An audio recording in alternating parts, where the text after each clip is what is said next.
traffic back home, pushing a broom, waiting for me to come in. I'm a fiddler by trade, I thought I had it made with endless possibilities. Now I'm unemployed, out of the yard, a victim of economy. Yes, the future looked dim with a downward trend, no money coming in. Oh, it's been morning, y'all, back at the hall to find us no work again.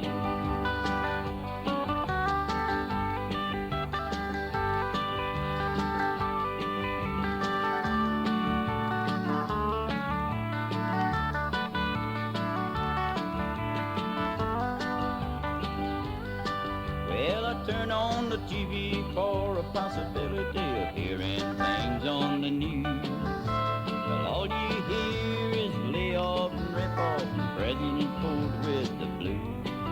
It's the Democrats and the aristocrats and who's afraid to lose. Turn off the debate and don't hesitate, get out of the smoke-filled room. Good morning, y'all, it's back at the hall. 6:45 and you're on tune to WAIF, and we're going to take a couple of calls, and we have a caller on the air. Are you there, caller? Yes, I am. Am I on the air? Yeah, go ahead. Yeah, I called in.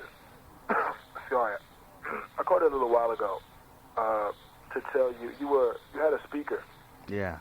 You said he was Khalid Muhammad. Yeah, Khalid Abdul Muhammad. Yeah. I just felt that when you hear things like that, it sort of works in reverse. Mm-hmm. How's that? For what I think the black community is trying to do. Well, let me ask you this, sir. Do you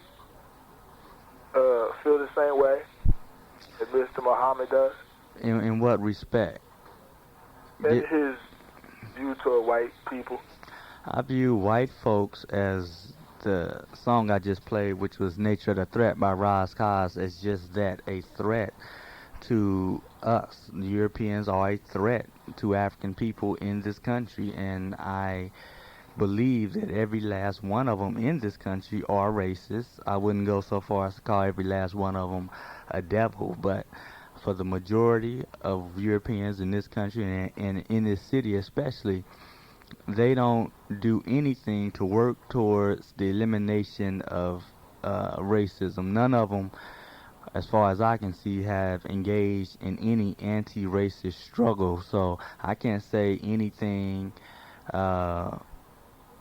very much contrary to what Khalid Muhammad said. Yes. Sorry, sir. Mr. Muhammad said something to the effect that he didn't vote. Right.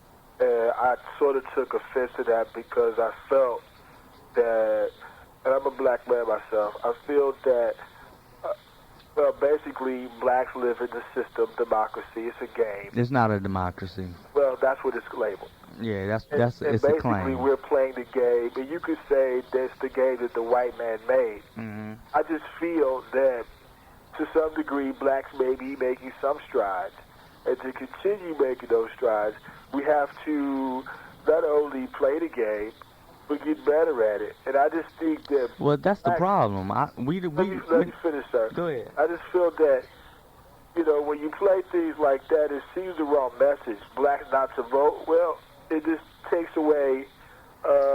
He didn't tell anyone not to vote. He just said he didn't vote. To get a better... I don't know... To get to a better place in this country.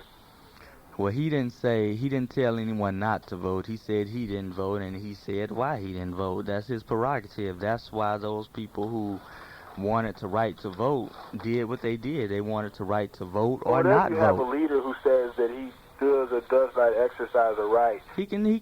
That's his choice. Well, let me say, sir, he's sort of hoping that his followers will emulate that behavior. You have to understand that. I don't believe that. I mean, to say that Mr. Muhammad was hoping the other blacks out there would, sort of take on to, his inactivity in voting. I don't think that's what he was trying to project. You vote, sir? How do you feel about voting? Yeah, I vote. So you don't share Mr. Muhammad's view on that? I don't. I share that view in respect that even if I chose to vote for Clinton, which I didn't vote for any president. I voted for myself. I wrote my name down and put a check by it. But Well, do you think that in doing that, sir, that helped black folks in any way? what do you mean? It gave honor to those ancestors who died for me to vote. Well, I mean, I think that's a very utopian way to look at it. That's the truth. I mean, why am I supposed to vote for either one of those no good Europeans running for president? I don't have to vote for them, and I shouldn't vote for them. I voted for myself. I was the best candidate, and that's what I voted for, the best candidate. Are we being realistic, sir, when you say that, or? Yes, I'm being realistic. I did it. It was a reality. So you yourself, by having the talk show, are somewhat of a leader. People, I would say, are listening to you and are sort of following your lead. Would you hope that other blacks out there would take your lead and write their own name in on the ballot? And don't you think that if other blacks did that, that work in contradiction to what blacks really need to be doing here? What I would hope for is that one day there would be a candidate worthy of voting for, but until that time, I wouldn't encourage African people to vote for either European. You're picking between two devils. They both devils, and they both gonna do their best to keep you down. So no, I wouldn't advise any African person to vote for a Clinton or a Dole or a Bush. Because they're white, sir. Is that what you're saying? Do you think that any black candidate is better than any other white candidate, sir? That wasn't the point. The point was that neither one of those candidates were didn't fulfill my needs for me to vote for them. Okay, so what you are saying is there may be a white candidate out there who... There might be one. Okay. I doubt it.